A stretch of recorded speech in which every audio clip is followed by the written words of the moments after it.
Gate open చేసినప్పుడు ఈ stampede అనేది చోటు చేసుకుంది. ఒకేసారి సుమారుగా ఒక 2500 క్రౌడ్ గేట్ మీదకి రావడంతో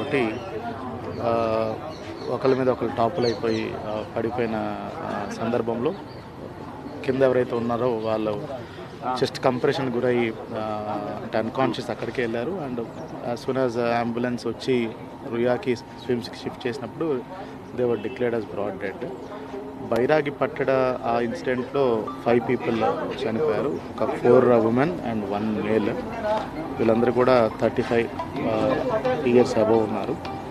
ఒకళ్ళు ఫ్రమ్ కేరళ ఉన్నారు, మిగతా వాళ్ళు వైజాగ్, నర్సీపట్నం వాసులు గుర్తించాము. వాళ్ళ బంధువులందరికీ కూడా ఇన్ఫార్మ్ చేయడం జరిగింది.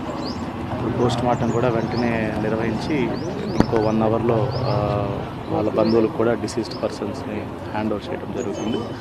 ఇంజరీస్ కూడా అరౌండ్ 35 పీపుల్కి మైనర్ ఇంజరీస్ అయ్యాయి.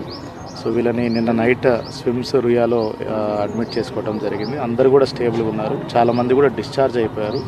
యాజ్ ఆఫ్ నౌ కూడా ఓన్లీ 12 పీపుల్ అడ్మిట్ అయి ఉన్నారు. మిగతా వాళ్ళందరూ వెరీ వెరీ మైనర్ ఇంజరీస్ ఉంటూ వాళ్ళు ట్రీట్మెంట్ తీసుకొని దే గాట్ డిశ్చార్జ్డ్. సో ఇప్పుడు అందరూ కూడా స్విమ్స్లో ఈ 12 మంది కూడా స్విమ్స్లోనే యాజ్ ఆఫ్ నౌ ఉన్నారు.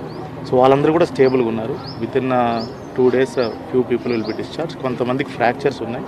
కట్లు కట్టి వాళ్ళకి ట్రీట్మెంట్ ఇచ్చిన తర్వాత వాళ్ళు లక్షల మంది వస్తున్నారు. ముందుగానే తెలుసు భక్తులు ఎక్కువగా వస్తారనేసి అక్కడ తోపులాట జరగడానికి పోలీసుల వైఫల్యం కనిపిస్తుంది. మరి ఎట్లా ముందుగా గెస్ట్ చేయలేకపోతే ఏమంటుంది? అన్ని ఏర్పాట్లు టీటీడీ నుంచి జిల్లా యంత్రాంగం నుంచి చేసుకోవడం జరిగింది. Sufficient police force everything deploy చేశాము. వచ్చినప్పుడు కూడా ఇలాంటి సంఘటనలు లేవు.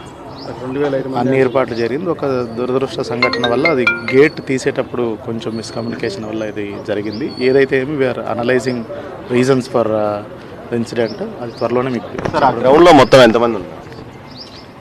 ఆ హోల్డింగ్ ఏరియాలో బైరాగి పట్టట్లో సుమారుగా 2400 నుంచి 2500 మంది ఉన్నారు. అంత తక్కువ మందికే ఇట్లా తొక్కిస్తున్నారు. అదే అండి, వీఆర్ అనలైజింగ్ ద రీజన్స్. త్వరలోనే మీకు చెప్తాను. అక్కడ సిబ్బంది నిర్లక్ష్యం కనపడుతుందని అంటున్నారు. టీటీడీ చైర్మన్ ఇప్పటికీ గౌరవ ముఖ్యమంత్రి గారు ఇప్పుడు విచ్చేయనున్నారండి. పేషెంట్స్ అందరినీ కూడా పరామర్శించడానికి గౌరవ ముఖ్యమంత్రి గారు వచ్చిన తర్వాత దాని మీద డెసిషన్ తీసుకుంటారు.